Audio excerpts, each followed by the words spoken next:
Wow, wow, Co je, Andy? Co je, Andy? wow, wow. Co je, Andy?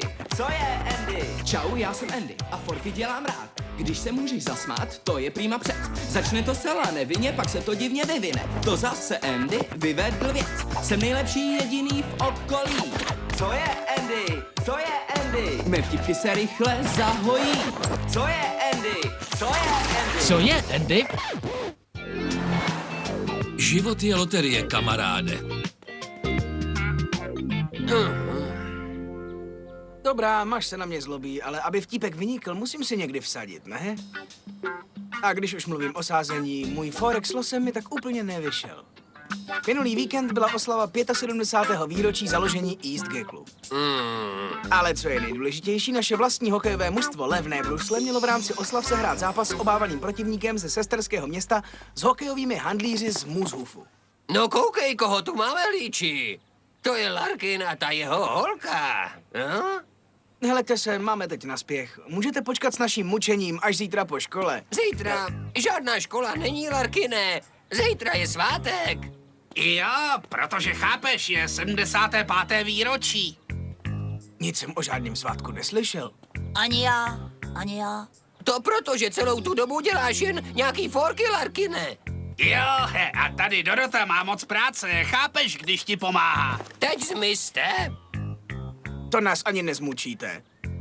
Ne, To nám ani nebudete kroutit rukou. No, ne. To ani vohýnek. ne. Vemte to jako náš dárek vám k 75. výročí a teď zmizte.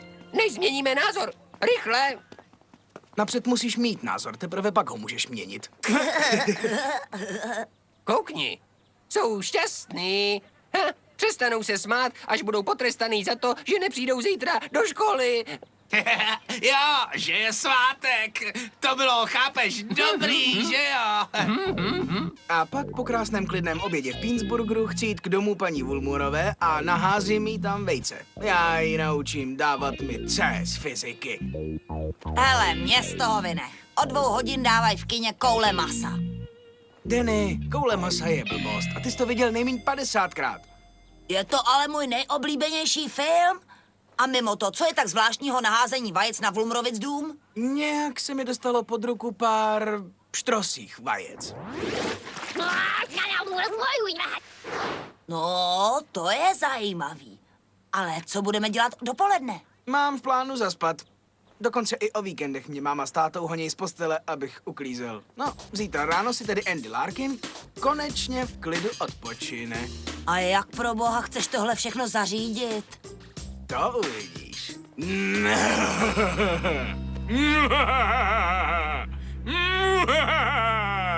No, nech už toho.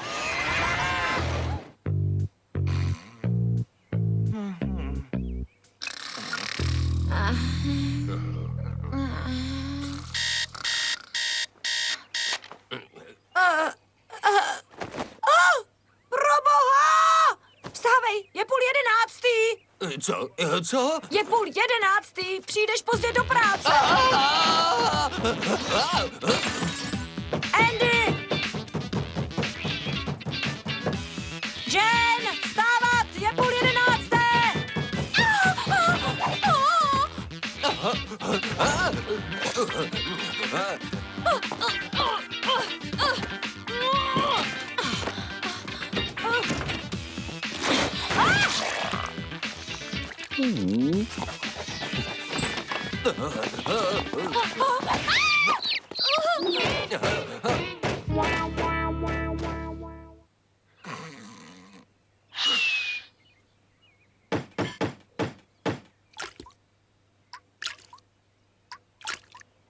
Měl by ses trochu nasnídat. Nemám na snídaní čas, dej mi jen kafe. Bude hotové za chvilku. Už nemám ani chvilku. Horky!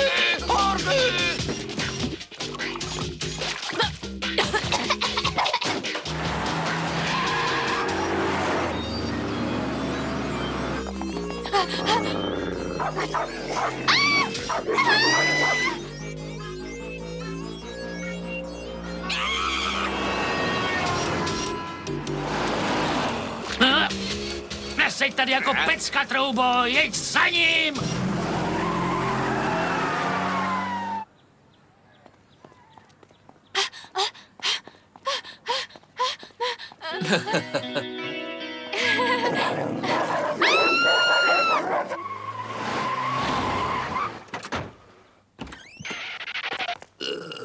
Dobré ráno, pane Timberly.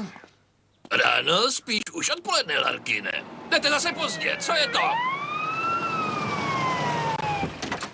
Co si to pro boha myslíte, člověče? Právě jste ubral babce Tomové pár let života a že ta už jich nemá nazbyt. Vy jste se zbláznil, Larkine. Přijdete pozdě do práce a hodí vás policie. Je mi líto, pane Larkine, ale musím vám dát pokutu za vysoké překročení povolené rychlosti. A máte 2 nezapnuté knoflíčky na saku. A za ohrožení lidského života. A připiš mu tam ještě neslušné odhalování se. Mami, musím se k něčemu přiznat. Přeřídil jsem budíky, abychom si všichni mohli poležet, když je svátek. Uznej to. Jistě se cítíš svěží a odpočatá, co?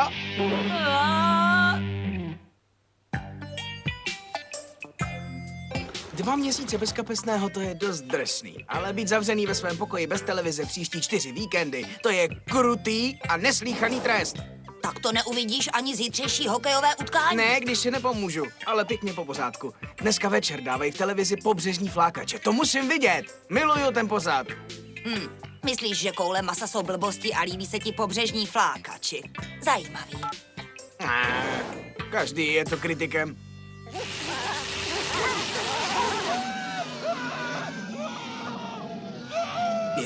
To jsem teda nečekal. Toho starýho mrzutýho bročouna napadla a zabila parta šílených fousáčů. Ale už musím jít do pokoje, než mě táta uvidí. Teď už budou losovat čísla, co jsme vsadili. Připrav tušku. Frido! Prosím, řekni mi, že máš tiket. To mám vždycky drahý. Je v přihrádce v autě. Ráno ta čísla zkontroluju. Nebylo by to fantastický vyhrát? Co bys s těmi penězi udělala, mami? No, je několik věcí, kterým bych se chtěla věnovat, ale zatím jsem si to nemohla dovolit. Tak třeba zachraňte arménské mravenečníky, chraňte životní prostředí před losími výměšky. Já bych si koupil jeden z těch velkých jeepů. No, koukněte se na tátu. To je poprvé, co se usmál od doby, co přišel z práce domů. Víte, když je takhle šťastný, když jenom sní o výhře, představte si, jak by byl šťastný, kdyby si myslel, že vážně vyhrál.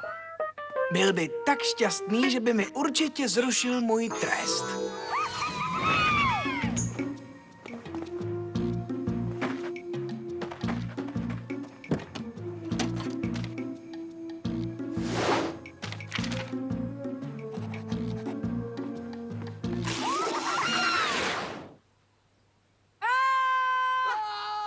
Operace Berte výhru je zahájena. Andy, to bys neuhodl. Jen se bude vdávat a odejde z domova. Mám takovou radost, že ani ty mi ji dneska nemůžeš pokazit. Vyhráli jsme první cenu, věřil bys tomu, synu? Jo, jsme boháči. Jo, teď jsem lord. Hodiny strávené v dramatickém kroužku se konečně vyplatily. Můžeme si dovolit všechno, co chcem. Co ty bys chtěl, Andy? No, za peníze všechno nekoupíš, tati. Ze všeho nejradši bych chtěl jít na hokej. Mohl bys mi prominout můj trest? Aha, jako by se stalo, synu, jako by se stalo. Účet, prosím. Svoboda, sladká svoboda. Nikdy jsem neviděl brankáře takhle chytit puk. Měl odvahu, když mu nastavil do cesty tvář. Jo, a je to argument pro obličejové masky. Budeš potřebovat obličejovou masku, až na to táta přijde. Stálo to za to vidět i z Muzhufu, jak dostali nakládačku.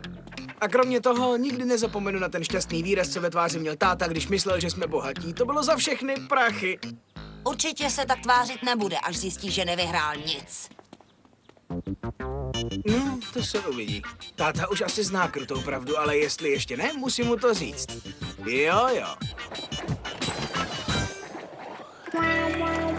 Ha! Dostal to, vrahůn jeden pekelnej. Co je tohle všechno? No, snad jsi si nemyslel, že budeš jediný, kdo se pobaví, že ne? Strávili jsme odpoledne menším nákupem, víš? Menším? To je, jako byste řekli, že zimy ve Winnipegu jsou tak trochu příjemné. Ale to jsme jen utratili drobné. Co bys říkal dlouhé plavbě oceánem? To zní hezky. Jako by chtěl táta se mnou soutěžit. No, vyrazíme na ně hned, jak sem dorazí jachta, kterou jsme si objednali. Au, probuď se. A hned ráno si jdu vyzvednout strašně drahý jedinečný model černý Chanel s hlubokým výstřihem, o kterém se mi dřív ani nezdálo. Au, no tak, probuď se. A já mám zamluvenou návštěvu v exkluzivní elektronice. Mají tam 60-palcový digitální televizor s Dolby stereozvukem. Dobře, není to zlý sen. Táta si neskontroloval, jestli skutečně vyhrál a všichni si tu počínali jako námořníci na vycházce, jo. Jdou na mě závratě, dloby. Musím odtud pryč. Andy, je ti snad něco, synku? Já myslím, že jsem snědl zkažený párek na hokej. Omluvte mě. Chudák Andy, snad to bude dobré. Jestli nekoupíme mu vlastní žaludeční pumpu. Proč ne, jsme milionáři? Co teď budu dělat? Nemůžu jim teď říct pravdu. Klid, Andy, zhluboka dýchat. Jde tu jenom o čas. Měli si ta čísla nejdřív zkontrolovat, ne? Hele, teď je tam nějak ticho. Jo, už si zkontrolovali ty čísla. Jackpot byl $1 750 000 a když si necháme 1,5 milionu, můžeme dát strýci Elwoodovi a sestře Friedy Joyce každému 125 000. Ne, ještě ne. Je to paráda být milionářem. Teď už nebudu mít žádný potíže, abych ulovila Jane, to je hrozně cynické. Měla by si najít chlapce, který tě bude mít rád takovou, jaká jsi, a ne pro peníze. Jo, jasně. No, za těch pár hodin jsem hodně přemýšlela, co s tím vším udělám. East Geckle se k nám velmi dobře zachoval a tak si myslím, že je na čase, abychom mu to vrátili. Zavolám zítra starostovi a svolám na poledne tiskovou konferenci, abych ohlásila, že darují $100 000 zkrášlovacímu spolku East Geckle. Věci se vyvíjejí od špatného k horšímu. A já udělám něco, co jsem chtěl udělat už léta. No, První, co zítra udělám, je to, že půjdu rovnou do Timberleyho kanceláře u nás v papírně a řeknu mu, co by měl udělat se a svou od prací. horšího k úplné tragédii.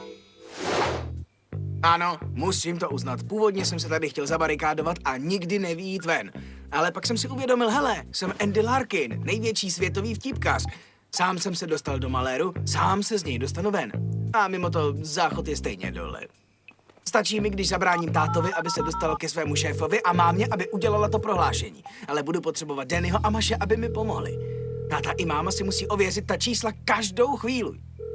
Ne, Nemohu se dočkat, až uvidím, jak se starosta bude tvářit. Nemohu se dočkat, až uvidím, jak Gregovi stvrdnou rysy.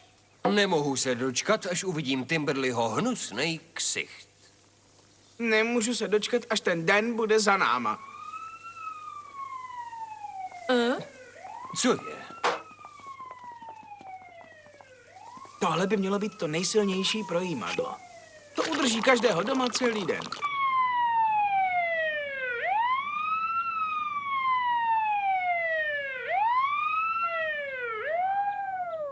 Není fakt nic, co bys ve své dílně neměl. Museli nám projet. Ti chlapi jezdí jako blázni. Víš co, drahá? Měli jsme párky k snídani za těch 10 let každý den. Nic vezlim, ale teď, když jsme milionáři, půjdu a dám si někde steak ke snídani. Máš pravdu, tati. Pozvu Craiga na francouzské tousty k Binsburgerovi. Miluje je. No, v tom případě zavolám kamarádkám a pozvu je na snídani do dámského klubu. Posluš si, Spenku, konec konců, i ty jsi součástí milionářské rodiny. No.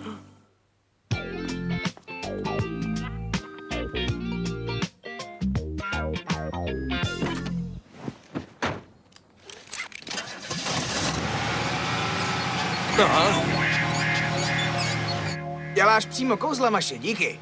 A teď máma. Je to kancelář starosty? Halo? Halo?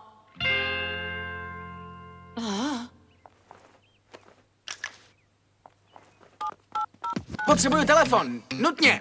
Co máš se svým mobilem? No, mám vybitou baterii. Škoda. Hned budu hotová. Nějací darebáci mi sundali kola z auta. Musím si zavolat taxi hned, jak skončíš. Všechno se vyvíjí hrozně špatně. Musím přemýšlet.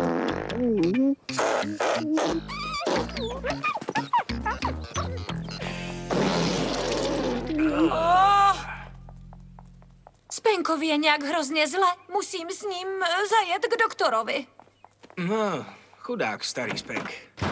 Ale nakonec se mu povedlo zdržet mámu. Doufám, že chápe, že hraje klíčovou roli v mém přežití. Ano, je to taxi dispatching. Bohužel táta nemá o Spenka takovou starost jako máma. Takže musím zase zavolat Maše a Denny.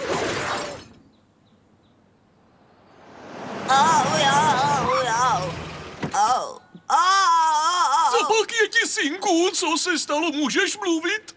Jen mě vemte domů. Máma už si bude vědět rady. To ne, odvezu tě do nemocnice, může to být něco vážného. Ne, jsem v pořádku, vemte mě domů, už je mi mnohem líp. Zatím to jde dobře. Máma je u veterináře a táta je na cestě do papírny. Ten vůz mi připadá povědomý. Už jsem s vámi někdy jel? Kabál, šlikár, hrak, bok. Teď se musím dostat k šéfovi táty a ke starostovi Rotovi dřív než oni a musím je přesvědčit, že máma a táta trpí nějakou utkvělou představou. Když budu mít štěstí, tak si máma s tátou prověří ta čísla dřív, než tam budou. Musí si je přece někdy ověřit. Ne? Hele, myslím, že jedete špatně. Akalašale mulan. Muller? Není to označení pro peníze? Ach bože, víš, že jsem vyhrál v loterii? Unáší mě.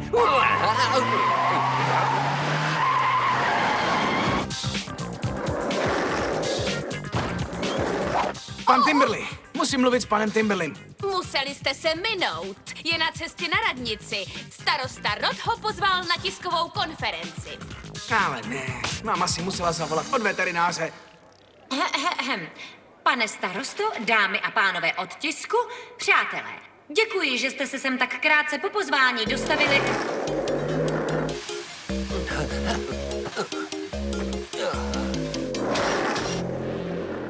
A jak většinou víte, můj manžel Al a já žijeme v tomto krásném městě East Gecklu po náš celý život. Dobré ráno, Doris. Je Timberly u sebe? Mám něco, co bych mu chtěl říct. Je na radnici, pane Larkine. Je vám dobře, pane Larkine? Vypadáte celý potrhaný. Cítím se moc dobře, Doris. Jen jsem měl menší potíže s hrozným únoscem. Moc starý, moc starý. Narodili jsme se tady stejně jako naše dvě děti, Jen a Andy. Je Andy ten cvok, co dělá vtípky?